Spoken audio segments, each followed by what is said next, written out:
Hello, Automated Success followers. Today I got John Cottongim, but I might have just messed that up, honestly. And we just talked Little about it. And I think I just messed it up. But bit. hey, this is what's funny about podcasts is when I make an ass of myself, that it's good for you guys. So, but here's what John's responsible for, and you can correct me if I messed up the name in a second. So, um, he, he's in automation. We listen to automation, and he's big time in automation. And what I found interesting is he actually has the ability. His company, when I did a little bit of research, kind of has a bot that eventually, as it learns from the people around it, can perform the work of 4 to 8 people.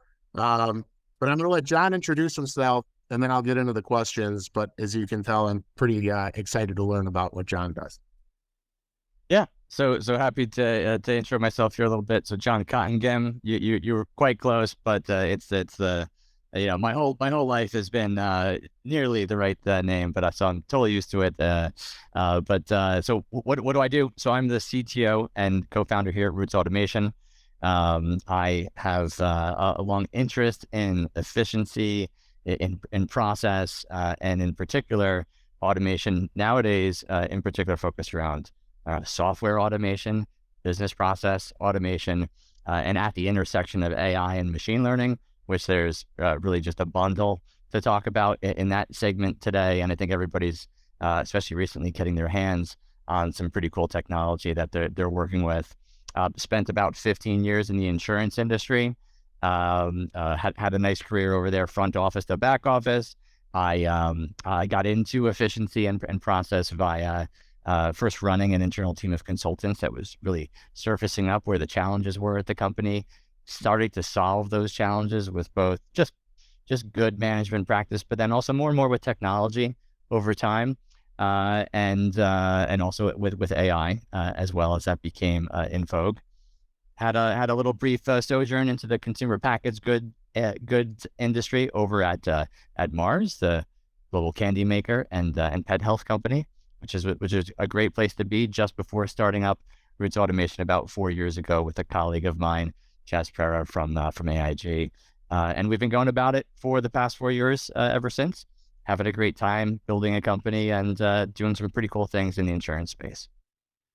Right. So that's quite an introduction. A lot to unwrap there. So, and thanks for doing that. I did a horrible introduction because I stumbled with your name and it totally threw me off my game. So I apologize. But anyway, that said, you did a much better job than I would have done myself anyway. So, but one thing I like to find out from guests right when they come on is, what got you interested in this space in the first place? Because most people think people that are trying to automate are trying to take jobs, but we're really just trying to solve problems that we identified that automation can help with. So kind of start us down that journey of you trying to help industries you're serving. Yeah, I think we all probably have some sort of personal story when we get into our own industry that maybe just bugged us enough to try something out, right? And so I would say it was nearly from day one where I stepped into, and this is probably you have similar experiences, a fairly somewhat traditional industry that had done things a certain way for quite a long time. The folks who were there said, "Sure, works fine. Why change things at this point?" Over the insurance side of things, how that would have looked 15 years ago was, now there's some technology, but everything's done on Word documents, and we're signing things with wet signatures, and we're really doing things in a way that you would think is best for insurance if it was transacted across a dining room table, not at a big corporate setting that you'd expect lots of efficiency trying to be driven into that process. And so, I think the very first piece of automation I was ever doing was taking some of these processes I was doing as a young underwriter in the insurance industry and finding ways to essentially positively be lazy, right? Automate my job just a little bit and get some of that time back to spend with people, to drive value. And so the first place to look for automation is, what is it that doesn't excite you about what you're doing? And is there actually something you could do with that? So I love the term positively be lazy. I think that is that has to get micro quoted. I love it because everybody here's the term lazy, and it's like, oh yeah, that person's lazy. But with automation, it does take the mundane and kind of like the things that make someone hate their daily like task or job, and you can get rid of that boredom, right? And positively be lazy. So I like that. So you bring up in the insurance industry. So Sure. what got you in the insurance industry in the first place? I mean, was it right? Yeah, no, good question. Not a lot of people angle for it, right? Exactly. Yeah. It's just not one that your nephew, your 10-year-old nephew is like, what I want to be one day is a insurance underwriter. They don't even know what that is. I would say this. I'd say it's an intriguing career that's at the confluence of a few things. One is it can be certainly at the confluence of finance, and that was kind of where my career was focused around financial institutions. I have a degree from Villanova in both finance and accounting. Strangely enough, a minor in philosophy, which we could take that in a different direction. But it was a way to apply that trade. It was also a way to get, as young folks, I think still like to do, get into the big cities and meet other people their age, and chop that up a bit. So it was a great opportunity to do that and really get thrown into the deep end of the corporate world, experience a lot of things early on in a career. So I had a lot of fun with it. Now things, my career progressed. I didn't just stay within one little pocket of that industry. So I really kind of went horizontally across both different segments of the business, as well as much more technical roles. As I say, when people ask, how did you plan this career? And I think people that have had careers know you don't plan a career. It's just, it comes together, and at every Y in the road, I tended to take more technical approaches and opportunities. And now here I am as a CTO, with way more finance technical training than I do have IT technical training, but plenty of practical experience, because that was a passion of mine, and I dug into that more and more whenever I got the opportunity. I think that is important. When you look at a career, you typically end up where your passion takes you. You kind of start someplace, and then as you evolve and you meet people and you kind of roll through life, you end up where your heart wants you, right? So that's Our for both boys and girls, and I think we get cycled around different hobbies and different organizations as kids, right? Maybe try different sports out, and people are trying to wonder, where do you fit in well? But then you get shipped off to college, and you're asked to pick one track, and goodness gracious, hope that it all works out for you in the end. And so if sometimes I think about this, because I do run a smaller company now. We're about 50 people here at Roots Automation. If I was a younger person, where do I want to go to start a career? Now, startups there's certainly have a cachet to them, right? It sounds like a lot of fun, and we could wear our jeans and sneakers and be casual. But at the same time, big organizations have a lot to offer in terms of getting that experience and breadth of opportunities. And so I think there's a nice balance to be struck there, especially as a younger person. Yeah, well, and sometimes when you work at those bigger organizations when you're younger, it gives you time to identify what you're really passionate about. And secondly, I mean, even going back, and I've said this on other shows, but you wouldn't know this. Even owning a landscaping company, when I started doing landscaping, I'm automating, but I took a lot of things I learned at Best Buy, of all places, and put that into my flash reports at my landscaping company. So, you're right. I mean, even a big box retailer, somebody would never think twice about that side of Best Buy coming out. And as far as teaching a young entrepreneur to be entrepreneurial, Yeah, and I'm sure the design aspects nowadays have been wonderfully automated and computerized, and the benefits of that are throughout the industry as well. Exactly. Yeah. Well, and I mean, even getting into, I mean, I have to be honest with you, and I want to get to this point, so I don't want to spend too much time on this stuff. But even when I watched your 2.5 minute video of Sure. what you guys do, because as I watched it all, I was thinking, it's like, I've got to figure out how to get this in my organization, you know? So hopefully we can kind of dive into that. So so you say you're doing insurance, but, or, I mean, you started insurance and then you kind of went horizontally. So, how did you, because I feel like it kind of pieced together to me, like you were at Mars, you said in your introduction, and now you're at Root. So kind of put that, kind of tell me how you got back to where you're at now, automating the processes you're automating. Yeah. So clearly, started the career over in the insurance side, and that was the context of what could be improved and gaining the subject matter expertise for having a chance of how. The just generally speaking, so the financial service industry writ large was probably one of the earlier adopters when you think about business process automation. They're one of the biggest adopters of that early on. I think they probably assumed they had good data and that they assumed they had high volumes of transactions. And so a lot of people said, yeah, that's a great place. They probably also had a lot of consultants, frankly, creeping around the company as well, trying to find ways to leverage, some good ideas there.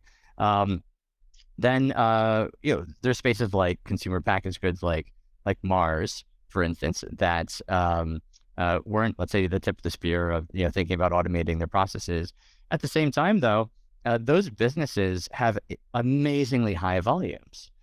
They have processes that, frankly, are often not as complex as the financial services industries. They're not as complex as your bank. Most often, they're trying to get goods or get raw materials from one place to another, make great products, make sure they do it very safely, very securely, and do it to get you a price point that you enjoy when you go to the store to pick those items up. And so what that really taught me was these technologies can be applied really across industries. They're fairly industry agnostic. Now, when we talk a little bit about the most advanced tools that we use here, I will say it makes sense when you think about AI and machine learning. You need to get back down a little bit to getting narrow and building systems that are really experts in an area. What we don't have today is artificial general intelligence yet, though it does feel like there's somebody knocking on the door with some of that. But so I think automating is something that just like process efficiency, automation is something that really spans every industry. And if you have that thing that you're doing yourself that bugs you a little bit because you think it's inefficient, what a wonderful place to start. So, well, I have a million things that I think are inefficient that I want to figure out how you can help me with, John. But right now, so what are the main problems you think you're solving at Roots Automation right now? Yeah. One of the biggest pieces, and frankly, people, when I was thinking about this 15 years ago, let's say, as a younger person in the industry, what people told me to not worry about was paper. Everything being transacted on paper, because everyone says, we're going to go paperless. This will be fine. I don't even know why you're trying to solve problems in this space. The reality is we still transact so many of our processes on paper. You're probably doing your taxes. You're probably getting that on paper at a certain point. The insurance industry, there's tons of paper flying around. We are also, given that we touch insurance, at the edge of the medical space as well. So medical claims, these sorts of things, tons and tons of it still getting transacted on paper. So what I'd say is, just as a good colleague at these companies have to deal with, they're starting with typically emails and documents that are scanned or faxed, and there's a lot of unstructured text, unstructured information in those emails. There's a lot of semi-structured information within these documents. And I would say job number one is getting access to the data, to be able to understand what you're working with. On the document side, that could be more straightforward if there's some structure to those documents you're working with. On the emails, this is where some of the AI and machine learning technology comes in, natural language processing, where we are building intelligent digital coworkers, we like to call them, that can understand and catalog and also extract bits from those unstructured emails and whatnot to be able to kick the process off. We also then interact with systems after that. But I would say, yeah, let's start with where you need to start, which is gaining access to the data, understand what's on our plate to work with, and then we could launch from there. I think it's so funny you bring up the whole paper thing, because I agree. I mean, that's been something, everything's been paperless. And then what I found is, so we created an app ourselves, but I find myself in talking about processes, maybe you can help me brainstorm this on the call today, is it takes me so much time to type in all the text. So I find myself, I just did a show, and I find myself grabbing a notepad, writing down some quick things, taking notes, and then coming back and inputting all of it, So you're right. I mean, we use paper because it's the easy thing to go back to, right? Everybody knows it doesn't make a difference how old the person that's working with you is. It's like I look back to my old office manager, Brenda, and everything. She had banker's boxes full of paper, even though we could keep it all digitally in a file, but she still wanted to print it, So that was an interesting kind of take on that, because it's hard to get away from paper. Let me give you a vision maybe here for, where the future might lie in that scenario. And this is, of course, super industry agnostic, right? Which is, you are looking for, I think of the Jetsons, right? They had that little green Martian that popped up over on somebody's shoulder, right? But now you want this little digital assistant that pops up on your shoulder that's listening and taking those notes for you. The first most important thing is just capturing the data, right? We need to get access to the data. You should be able to have that free-form conversation, have your little virtual note taker there. What's super intriguing, and we'll kind of jump to present day here with some of the chat GPT and large language models that everybody's speaking about, is twofold. One is that model can, for the most part, understand the natural language structure of what's happening. There's great technology that could understand that Joe was saying this and a second party was saying these other words. Then what you don't see yet today with these large language models, but is absolutely nearly an out of the box capability they have, but it hasn't been implemented too thoroughly yet, is you can fine tune that language model for your use case.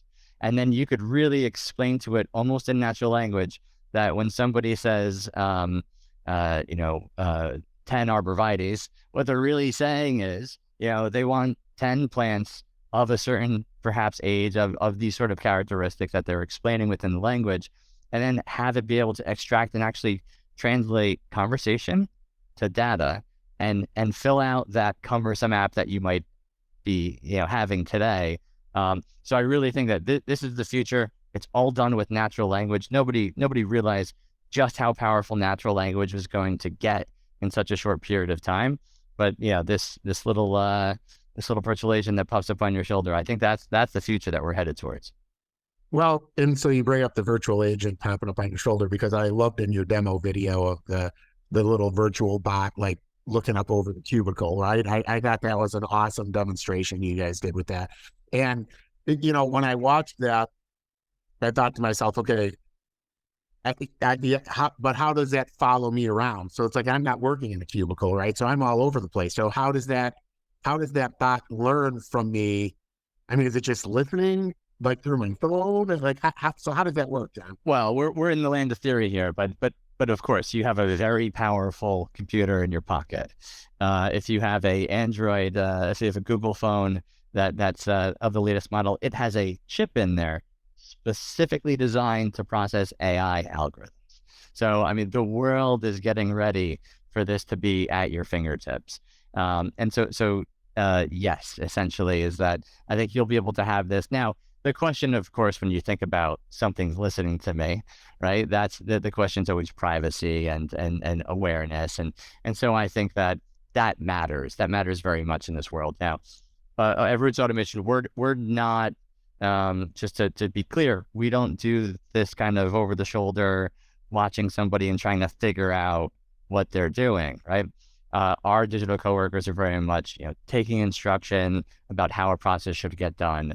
We enable interactions. Now, we're not doing it with natural language the way that we're saying this, this future state might be. We're doing it through a web interface. But we are having our digital coworkers essentially reach out to their managers and say, maybe I'm stuck at this point.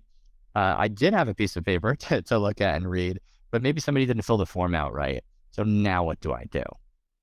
Importantly, that manager, hence the analogy of popping over the cubicle wall, a digital coworker popped over the cubicle wall, the manager is going to give some feedback, explain how to resolve that. And then what you want, what's a good experience is the digital coworker can learn from that.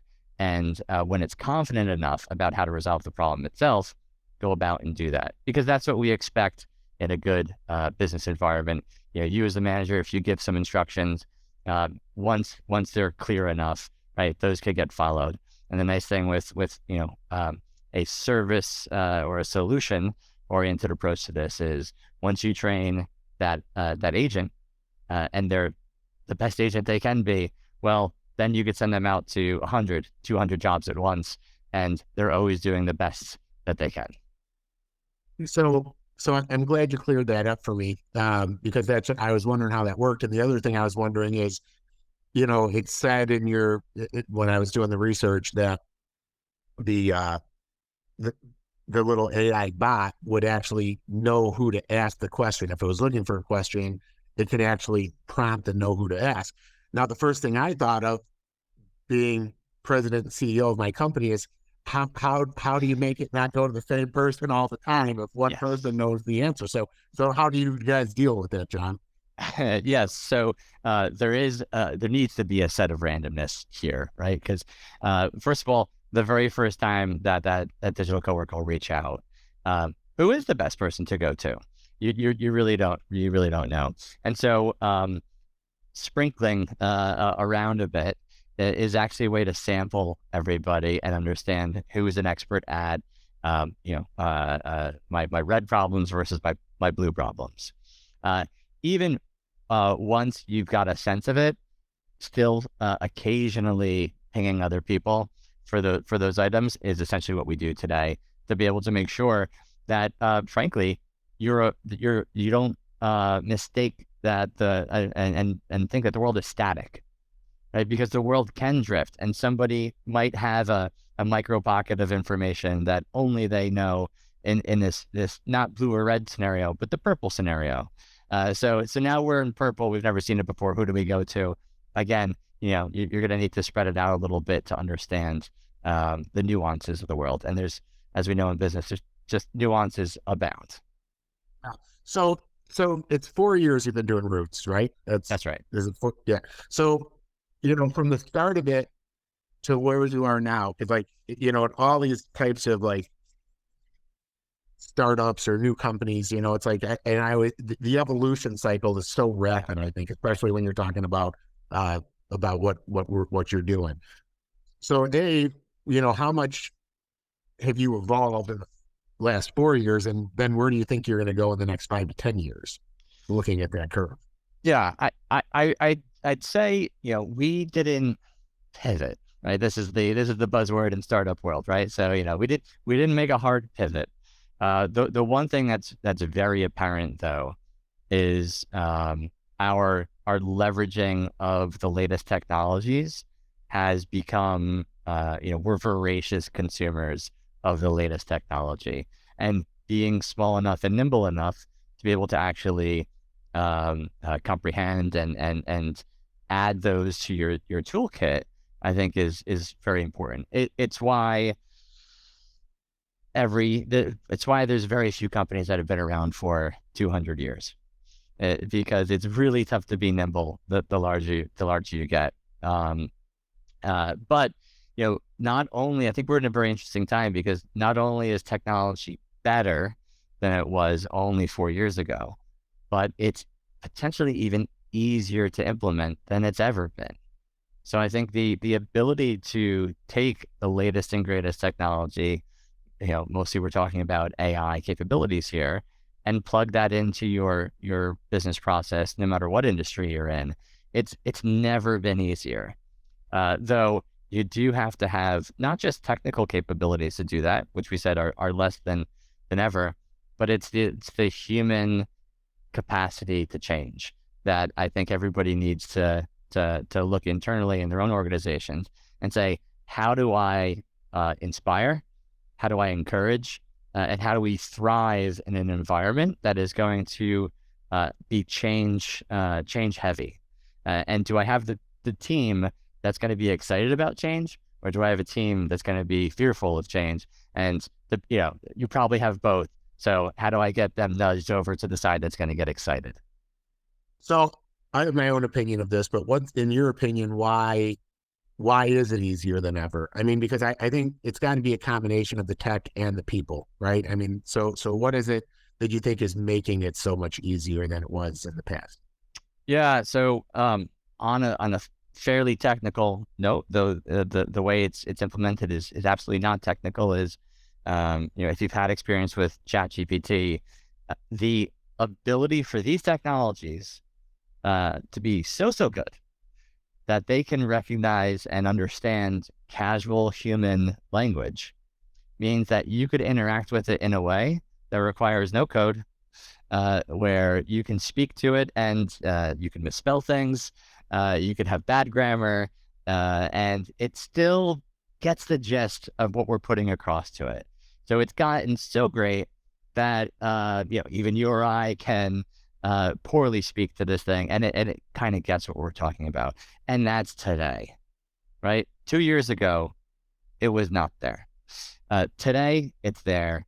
Where's it going to be in 2 to 5 years from now? Well, it should be being able to first understand the language that we're putting out towards it, but then start to get a sense, I think, as well, of intentions. You're asking these questions, but I think you're asking these questions because you're actually interested in doing X, Y, and Z after this. So how predictive can that become? And I think it's really only a matter of time, in the sense of if you interact with it in one way. I don't know, you'd say you're interested in I'm in New York here, so you ask about the New York Giants, right?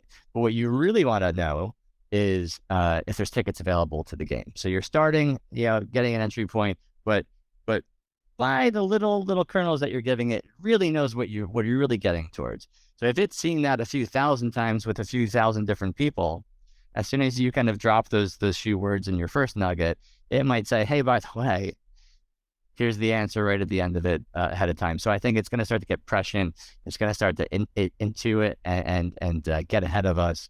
I hope we don't get scared by that, but I think it's going to become even more casual and even more capable.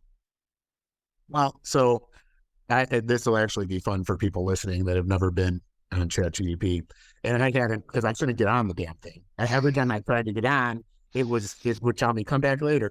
So That's right. when I finally got on, I got to tell you, don't make fun of me when I say this, but the first thing I did was I wanted to find out if it knew about automated outdoor solutions, right? So I'm like, so what I asked it was, who is the leader in outdoor automation? Okay, because my ego wanted it to come up automated outdoor, right? So I put this in, and it says there's several leaders in outdoor automation. Husqvarna, which is a 300-year-old company, Echo Robotics, which is a company we distribute. It just listed manufacturers, but it actually asked me, to go off what you said, John, is this what you were looking for?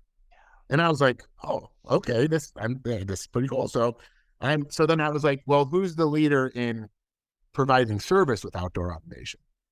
And it didn't have an answer to that. So it kind of like looped me back. Okay. And it gave me like not a great answer. But so what I was thinking, I want to see what your take on this one is then. So then I was like, okay, it just doesn't know yet, So then I was thinking, okay, well, I have the opportunity to teach it right now. So, That's right. So then, it had the thumbs down. So I disliked its answer, and then I typed in what I wanted. So now it'll be interesting to see if I go back. Now I'm not going back yet. On the flip side, my company Langton Group is much older, been around since 1999. So I just put down who is Langton Group, and it knew almost exactly. And that blew my mind. Literally, it was like, where we're located, what we do. And so, I mean, it is really pretty cool. Now, it doesn't scare me. I mean, I know it scares a lot of people, and I'll get your take on this. It doesn't, the only thing that scares me about like where AI is going is if it's learning off social media. So many people think the direction we're going as a human race is just absolutely terrible. So I feel like hopefully whoever's setting this stuff up has some checks and balances to realize to screen some of this out. I mean, what's your take on that? Well, there was a very famous case about 3 years ago or so where Microsoft put out a actively learning chatbot on I believe it was on Twitter, and in the first few conversations it had, it was perfectly nice and perfectly casual.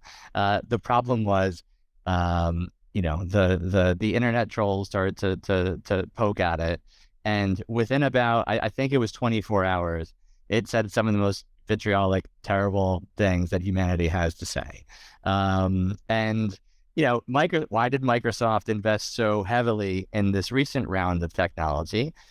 Well, it's probably because this one doesn't seem, they seem to have gotten the control aspect of it pretty well under control.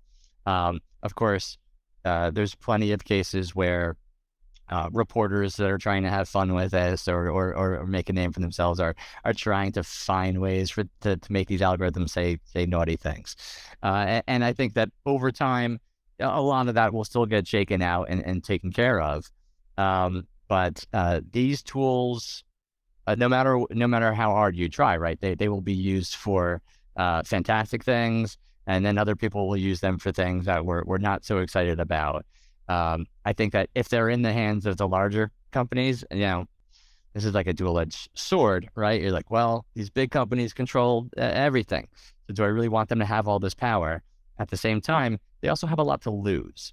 So I do think there'll be a sense of control and a sense of containment on these algorithms while those large companies are leveraging it. But the world is definitely a scary place. Where the technology goes and who uses it, I think it's going to become more ubiquitous. So I think we'll see both really amazing, positive uses of it, but also probably a few ones that are pretty unsavory. Yeah.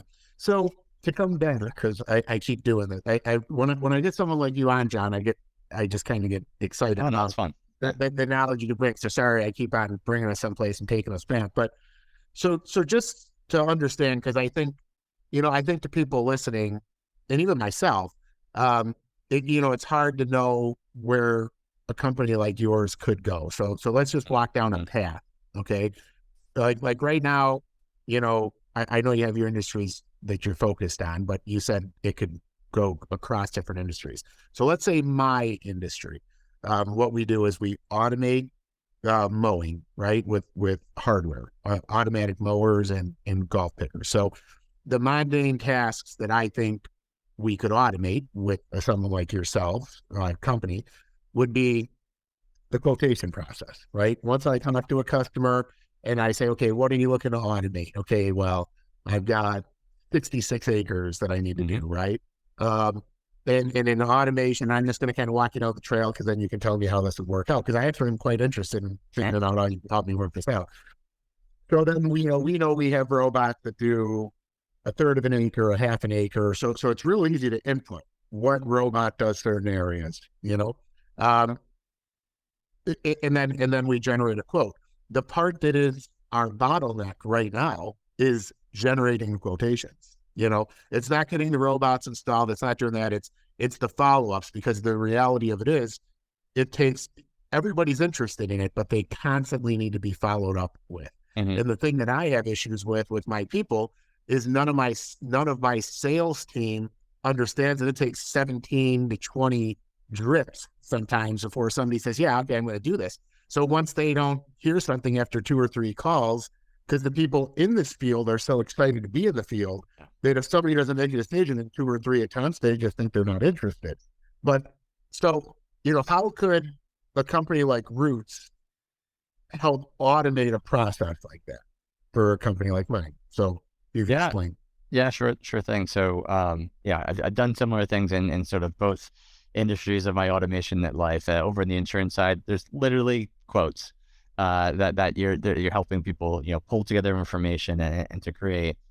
Interestingly enough, over in consumer packaged goods, I think of the account receivable process is very similar to you have somebody on the hook. Let's say that you're trying to close a deal or get a receivable balance from, and it's the follow ups that ultimately create the success there, right? So not saying we're pestering anybody, but it's the follow ups that are the success. So, but both of these things would come together in this instance. So what I would envision is something like this, which is layering an intelligence into the initial quote process, that maybe we have an intelligent agent that is listening in on that initial phone call, if that's the way that it comes in, or reading the email request and the form request just as well.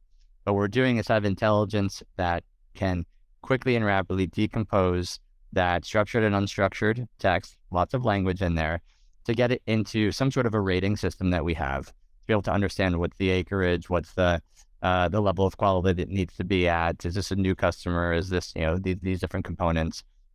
I could also then imagine the automation very rapidly going outside to third-party data sources. Let's say if this is a golf club that you're working with, what are the courses that they have? I could probably glean a lot of public information about this to get a better understanding of it. How far is it going to be away from our equipment? Because we have to probably factor those components in.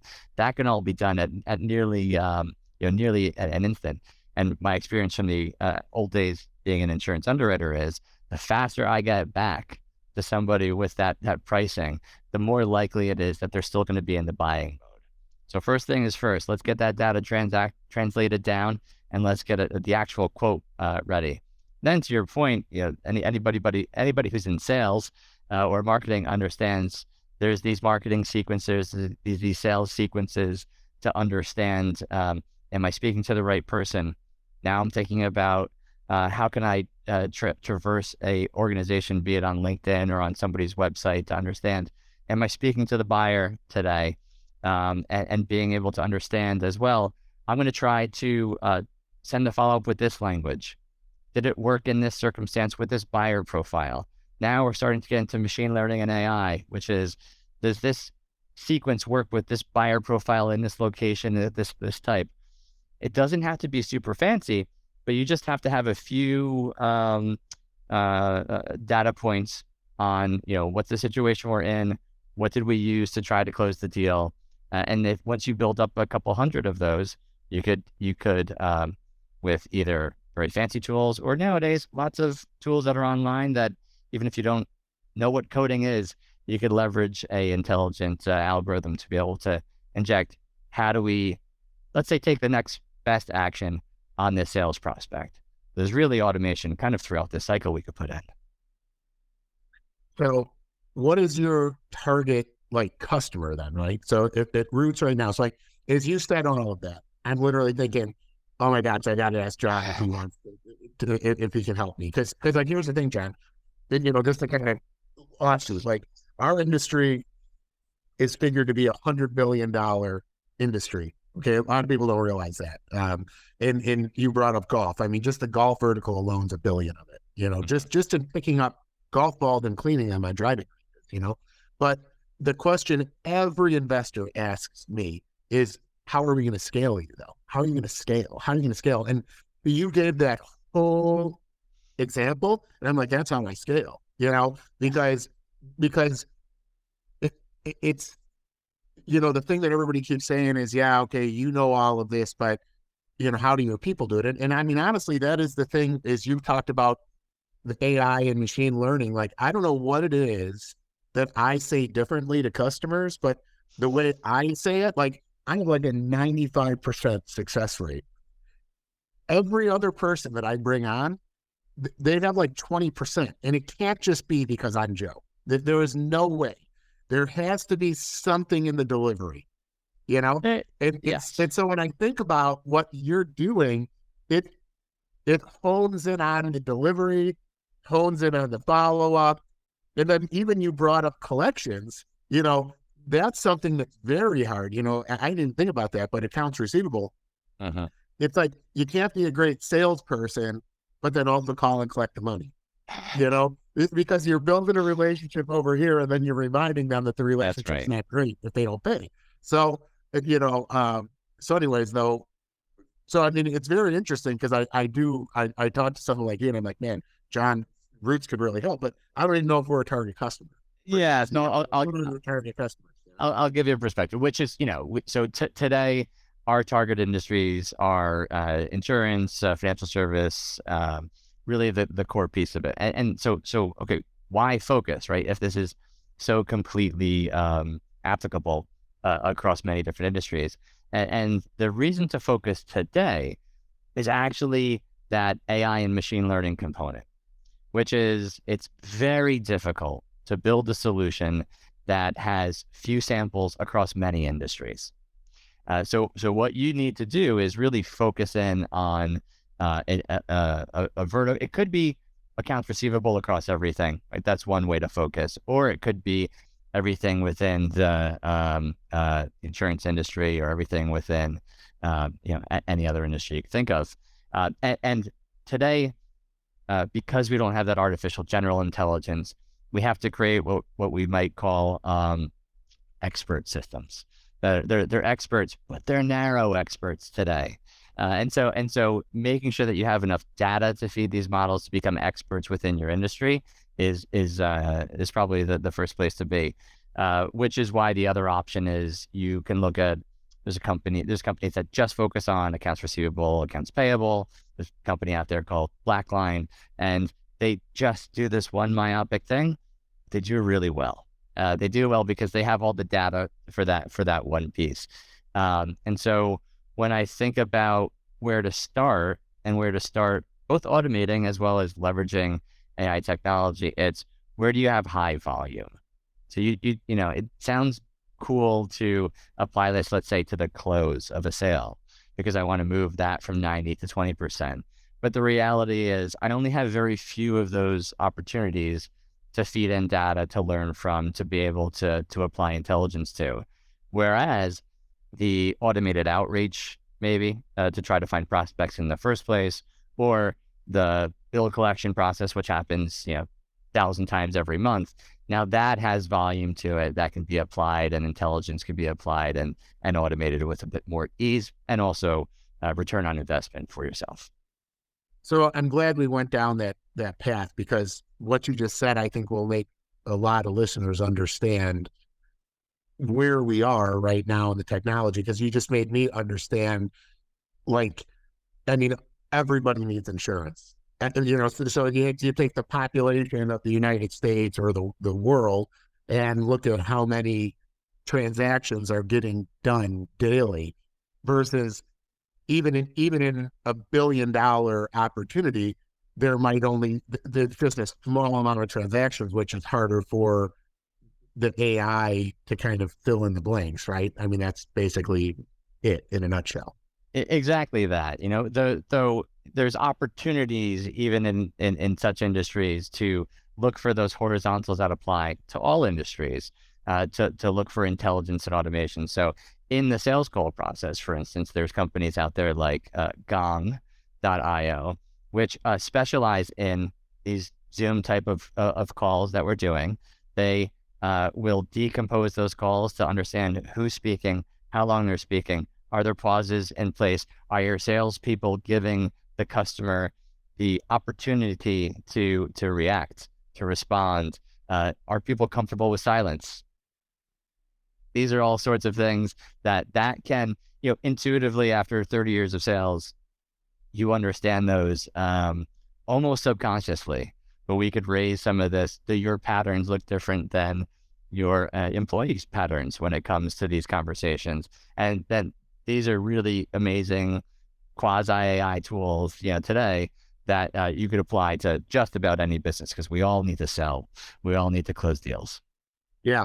Well, and thanks for giving me that, the actual name and how to find them, because I mean, that's exactly, I mean, you just helped me with this, John. So thanks for the free help. Of course. Because because at the end of the day, that's what I need to figure out. And we transact the majority of what we do through these Zoom calls. So I'll tell you one other thing in the sales space, just to sort of put a point to it, which is, your sales close ratio is great.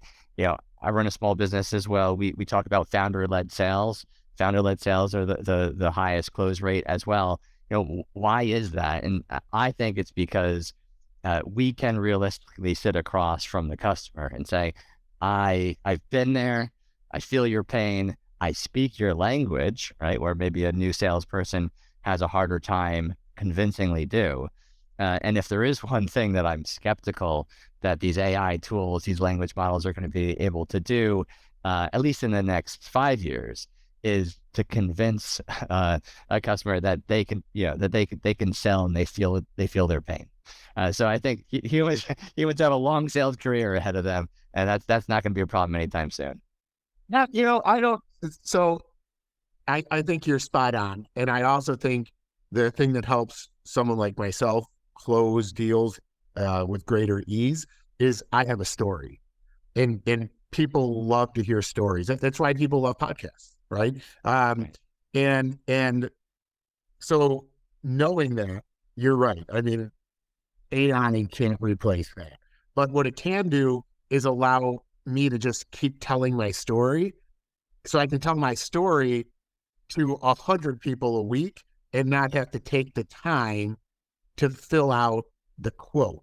It's like someone like myself that if I can't do it with AI, I literally feel like I need like 15 executive assistants to just follow me around and do it, right? So that's why when I watch that video, I do have to say, I mean, anybody should go to Roots, like their website, because that video was just very powerful. Because I was like, to me, I was like, okay, I know exactly. To me, I just felt like I understood what you guys are doing. But I saw that and I was like, I need one of those little bots. Like I need it to follow me around, So yeah, but I agree. I'd say that there's two main benefits to automation writ large, right? And one is to free your experts up to be experts, to speak to other humans and to tell those stories, and to not fill out the quote, right?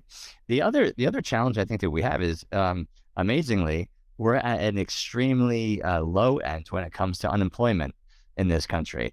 It is actually very hard to find talent, particularly at the lower end of the complexity of some of these business processes. So if you need 10 business development reps to go find and hunt for new business, very hard to find people who are coming out of college that's what they want to do, or that's their passion. And so being able to scale the folks that you do have, to be able to offload that paperwork after they do make those phone calls, and really multiply the effects of the workforce that you can find, because it's tough to find good people. That's another piece of the automation cycle. And I think also convincing those incoming folks that this job is not like those other, let's say, BDR jobs, right? This job has an AI assistant that comes with it that offloads that work that you didn't like at that last job. So we've got a better, cooler, funner, more modern place to be effective, and that should benefit everybody.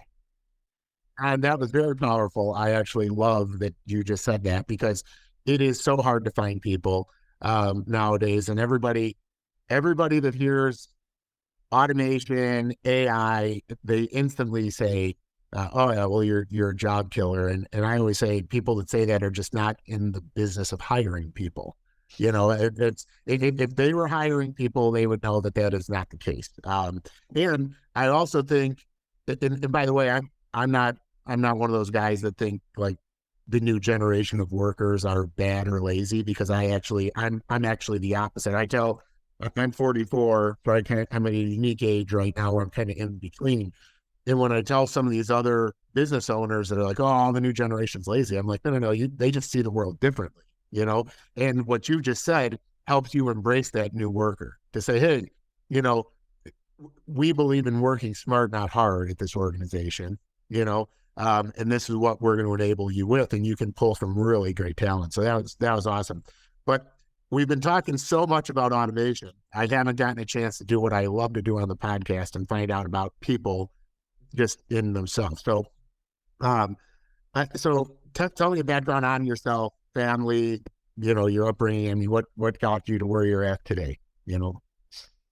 Yeah. So, grew up not too far away from New York here. So I grew up in northern New Jersey.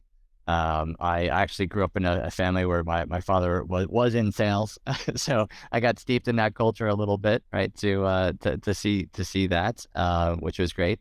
I've got a wonderful sister who made it halfway across the world and then back to Hawaii. So I have a really great place to vacation occasionally for holidays. That's fantastic. Yeah. Myself, my wife, and a very small New York-sized dog that live over here in Bushwick, Brooklyn. So that's home nowadays. But I'm about a 20-year New Yorker. So feel thoroughly through and through at home here in New York. And whatever the news wants you to believe, I think New York's probably never been better. It's a great place to be, especially if you're a younger person and interested in meeting tons of diverse new people. And we've got that in spades. Plus, I'm a terrible food snob.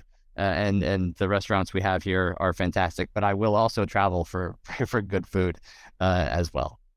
Well, so I'm from Illinois and I'm in Chicago, so I would say that I'm a food snob also, I suppose. So I'll always say our pizza's better than yours in New York, but that might be a whole other argument we can have. But I'm more than happy to eat your pizza. So it might not be the same thing, but they're both good. Yeah, good. Yeah, it's just different. Good, but different.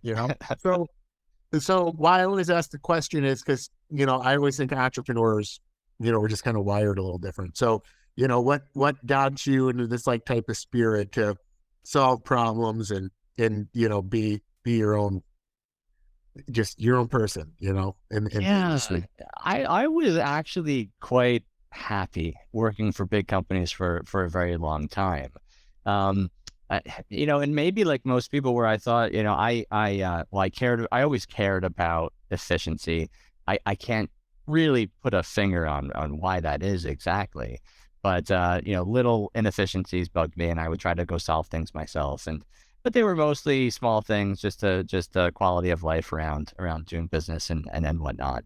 But I would say I got into this space of robotic process automation, the software automation, which underpins some of what we do here at Roots. And it was just really new and novel to the industry, insurance industry, but the corporate world at large.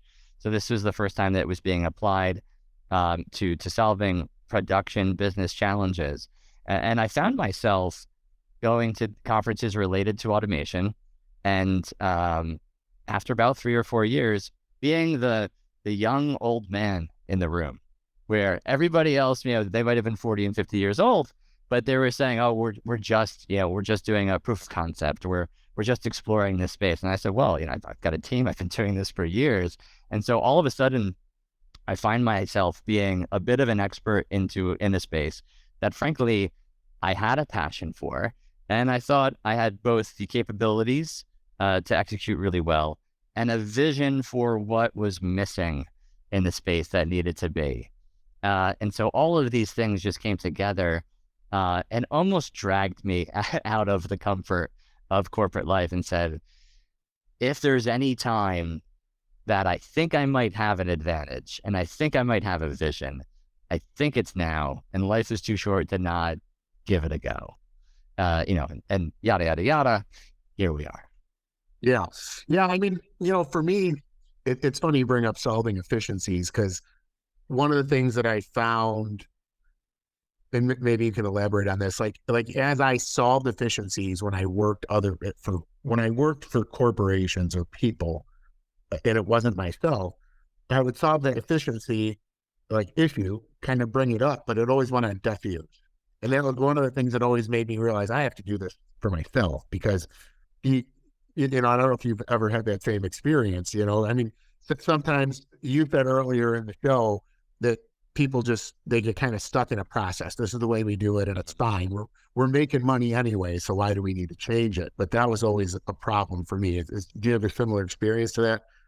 So same but different in the sense of the organizations that I worked for, from the very top, they recognized the benefits of automation. They recognized the need to change. Well, what I think I ran into more often than not was the corporate tangle, to be able to have the freedom to deliver solutions that you thought were the best solutions, could be quite a challenge. And an example here, what I mean is, if I am the head of process automation at a company, but what I say is really missing is great user experience. Because so what, I can automate that account receivable. What really matters is that the manager on that team understands what account receivables were automated, what challenges there were, and have the ability to both visualize that and interact with that digital coworker that works with them. To be able to do that at a large company, I need an automation team, but I also need access to the hardware that those automations run on. I need a front-end team to develop a user experience that enables us to share with that manager what's going on. I need a host of technologies, and in a large corporation, the bureaucratic ties to that might mean 2-3 years of wrangling to beg, borrow, and steal those resources to get that done. And ultimately, we're here at Roots Automation after 4 years. Not only have we put all those sort of imaginations brought to life, but then also done a whole host of things that we didn't even think about when we started the company up, that's become possible over time. So the looking back in hindsight, I'm much more pro going off and giving it a shot at your own startup, build your own company, be your own boss, not just because you want to do something for yourself and try to make a name, but because the freedom that being small enables is really great. And by the way, if you fail, if you don't like it for whatever reason, I swear to you, you will be more valuable to those big companies after you've done that and had that experience than being safe for those last 2 or 3 years and not giving it a go.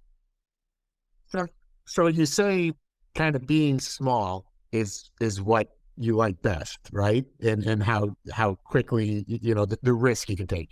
But, you're going to grow, right? So like, Yes. if you grow, John, are you going to, is this going to become like less favorable for you? Or like, I mean, because what in your growth plans, like, you're not going to be small forever or smaller, I'll tell you one thing that kind of permeates me, which is I know, even though I probably want to be different, but I know I'm not special. So if I think that large companies just go slower, I understand and I feel it. I am actively fighting the pull towards 2 meetings to make the decision instead of 1. Into needing to build my coalition to gain agreement prior to forging ahead and making a decision. And so the inertia, I already feel the inertia, and it's, how good can we do to fight that pull, while also not being so ridiculous that we're being bullies in a business sense, or that we're not creating a good culture for everybody, because people do want to be heard, they want to contribute, but it's inevitable, right? I think we're nowhere near the size where I think it's untenable, but I would say the difference between when you're 12 people and when you're 48 people, it's palpable. You could feel it. Yeah. So, you brought up culture. I mean, what is, so you say you've got about 50 people, right? 48, Mm-hmm. you just said? Yeah. Yeah. So, as you've been growing, what is the core focus? How do you lead the team to know it's always going with, to everything you just said? Like, how are you keeping that that going? Because I mean, culture is a lot of how you're going to do it, right? Yeah, yeah. I'd say there's two main cultural points I try to affect the team with. The first is that nothing's impossible. It might be too expensive, take too long, be really hard, but I don't want to hear that anything is impossible. It might be the bad decision to make. It might be, all these sorts of different things. But, even some of my most stodgy, I think there's different cultures all over the world, but we sometimes joke, the Eastern Europeans are often very like, that's not the way it's done, can't be done. But, even the folks who are on our teams over there now have really bought on and say, I know we can do it. I have to figure out if it's the right thing before I say yes or no. But like, that's a win culturally. Like, that's a win Yeah, culturally. that's awesome. That they're thinking about it critically. And you know what? I swear to you, every time they go back and think about it after 48 hours, they come back with the way to get it done. And that kind of warms the heart, right? It's because, okay, now the possibilities are open. And I do think, if there's an American advantage in the world, it's that we're very bullheaded and thinking, of course I could get it done, right? It's super number one in confidence, baby, right? we know that. So I think that's so I think being possible is a big piece. The other thing is your customers need to not like you, but love you. You need to be the best partner that they have. You need to be better than every other partner that they've experienced, because we're not in this to provide a solution and walk away. We very intentionally made Roots Automation in a way that we call it a SaaS offering. It's software as a service, where we are helping create the requirements.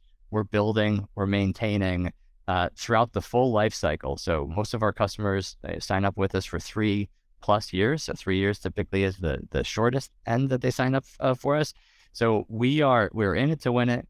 If there's problems, they're not your problems. They're our problems collectively. And so I think the incentive structure is as such, and our people have the mentality that we are one team here to be successful. And I think that's super important. We're not building things and handing them off and saying, good luck with that automation that we gave you. It's a digital coworker. We're managing it for you. You're helping train it to upskill this thing. And so it's a real together type of exercise.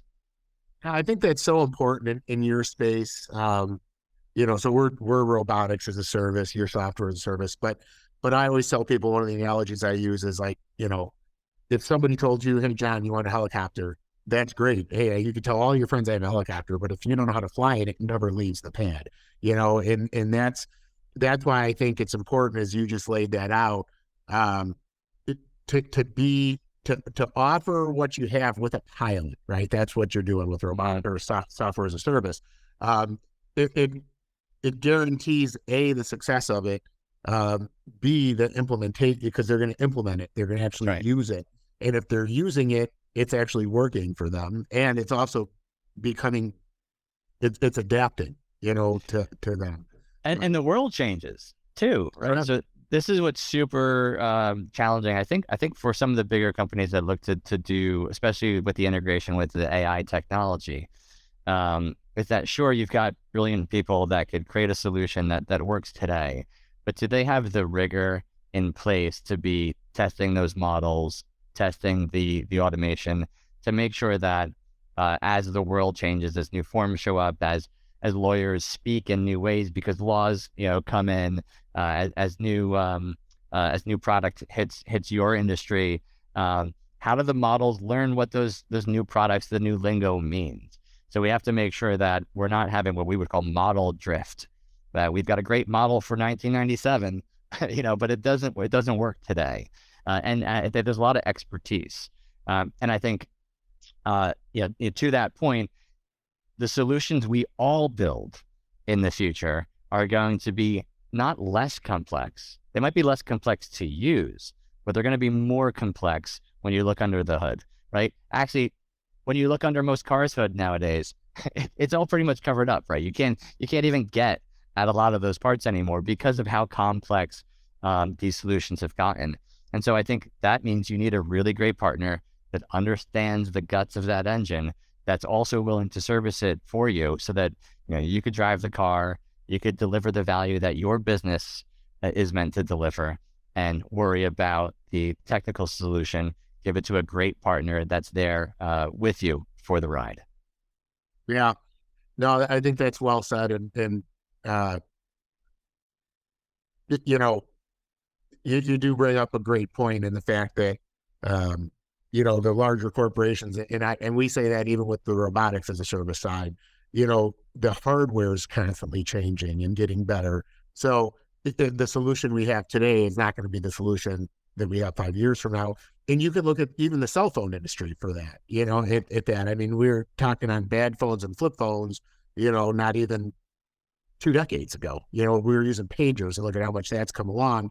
And basically, the industry was handheld by just always floating and getting new phones. So even what you're doing is so complex. So that being said, we've been on for over an hour now.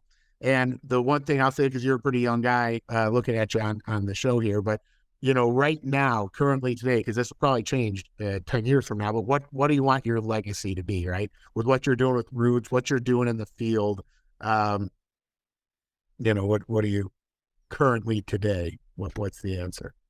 Yeah, I would say I'd like us to be seen as leaders who built a platform that certainly starts in the industries we're focused on, but we are building a platform that can scale beyond that. And to build a platform that created the first great user experience where business users can interact with these intelligent agents, that they could imbue their knowledge to those agents and feel like they had ownership over the experience, that they were engaged in making their work better and their work lives better. And if we can do that at scale, there's no doubt we'll be massively successful. I think human and robot interaction is very much at the forefront. So we've got a ton of hard work ahead of us to get there. We've got a great team here that understands both aspects of that. We've got a great set of early customers working with us, about 20 across the various industries today. So we've got all the possibility in the world. Then it comes down to how did we execute. So I think if we get that legacy, the answer will be that we did a great job executing and kept those customers super happy and coming back for more. And that's my focus day in, day out. And that was a great answer to the legacy question.